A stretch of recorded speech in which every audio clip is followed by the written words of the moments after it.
Hey guys, and welcome back to another episode of Off the Shelf. I'm your host, Ronan HD, and this week, what we found off the shelf was... Is this guy supposed to be the ultimate badass? You don't understand.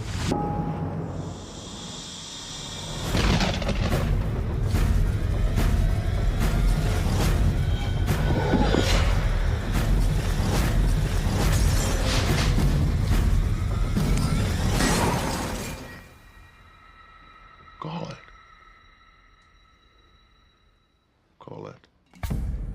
No Country for Old Men, released in 2007. It is a neo-Western crime thriller. It is written and directed, well, it was based off a book by the same name, so it was an adapted screenplay by the Coen brothers. The original book of the same name was made by Cormac McCarthy. I believe I'm saying that correctly. And this film is starring Josh Brolin, Javier Bardem, and Tommy Lee Jones, and also featuring an appearance from Woody Harrelson, who he's a entertaining character, but he is not in the movie that much. However, obviously, I think most movie critics worth their salt have talked about how amazing this film is. And I agree. I think this film is very engaging, right? I think it's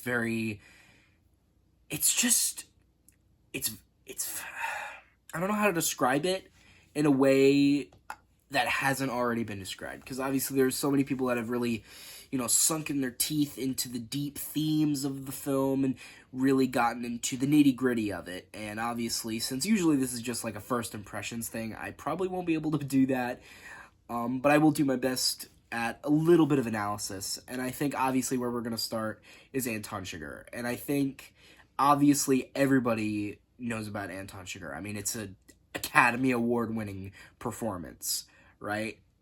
But I just can't get over how interesting he is as a character and how truly intimidating he is. I think truly it's interesting because it kind of feels like he takes pride, pleasure, but also he's also kind of indifferent to the killings that he does. He's very emotionless, right? Now, he doesn't laugh the entire film, obviously, but he there is a scene or two where he feels a little more, maybe not vibrant, but he feels a little more expressive in a couple scenes. Notably, the one with the gas station teller, the cashier, where at the beginning he's his usual emotionless self, but near the end he's a little more expressive, and by a little I mean a little bit. He's a little more expressive in the face. He's making faces, right? And they're kind of funny out of context. But I think something that's just so interesting about him is I think he truly believes, the way he kills people, he justifies it with the coin flip, right? So when he murders people, he doesn't have to take responsibility for the murders because, it was just fate, right? I didn't choose to kill them. The coin killed them, right? So he's kind of justifying it. But I think also, as I said, he takes pride in it because he sees himself as a hand of death, perhaps. Something that guides people to their fate through their past decisions, right? He sees himself as a judge, jury, and executioner, right? And I think he's just so fascinating. And I think it wouldn't be the same without Javier Bardem. Fucking accent. My fucking accent. Javier Bardem, I think, killed it, right? I think he steals the show. But it doesn't take away from Josh Brolin or Tommy Lee Jones' performances either. I think they both do a great job. And it kind of, when you see the cover here, it's a bit of an ensemble cast. There is no central main character. So it was an ensemble cast with all three of them, with Well being Tommy Lee Jones' character, the old detective. Well, not really detective, he was more of a sheriff. But he did some investigative stuff, but more of a sheriff than a detective. Either way, then there was obviously Anton Chigurh, Javier Bardem. Then there was Moss, which was Josh Brolin's character. They all kind of have parallels with each other. While obviously Moss and Tommy Lee Jones, they are not psychopathic murderers like Anton Chigurh is. They're all kind of similar in a sense that they're kind of... how do I describe it? I guess they're similar in the fact that they're all kind of miserable in their own way, right? They all kind of are directionless. I mean, I guess Anton believes he has direction, but I think his direction is the way he gives himself direction is by, I don't know, I guess it's hard to describe, but I just feel like he is more confident when I feel like he's more confident on the outside than he is on the inside, I feel like. Right? Because I don't think he likes being challenged. I believe he likes when people conform to him, and he likes to be in control of situations. So whenever somebody challenges him, he is disturbed by it. He takes great offense to it. And while he doesn't, crumble, you can see that it clearly affects him when people don't follow his rules, right? So, or when they just don't, I guess, let him take control of the situation. So there is this, motel clerk, or no, not a motel clerk. It was at a trailer park, I believe, where where Josh Brolin lived.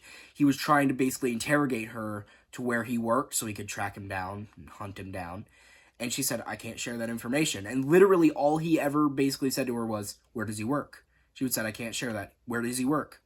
Can't share that. Where does he work? He, repeated it, 2 times. And you could tell it clearly affected him that she was not, crumbling under his pressure, right? And I think it clearly disturbed him.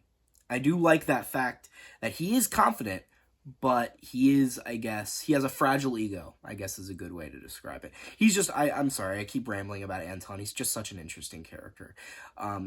He's great. He's a great character. I did want him to die at the end of the film, though. I was really disappointed. He could have died, because, a bone was sticking out of his arm.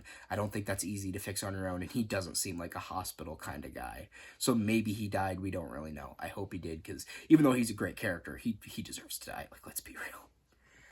Either way, I don't know, I also think the film's themes of fate and, I guess, inevitability, and kind of not being able to escape the inevitable. And obviously that could mean death, but it could also just mean destiny in of itself. That doesn't necessarily mean death.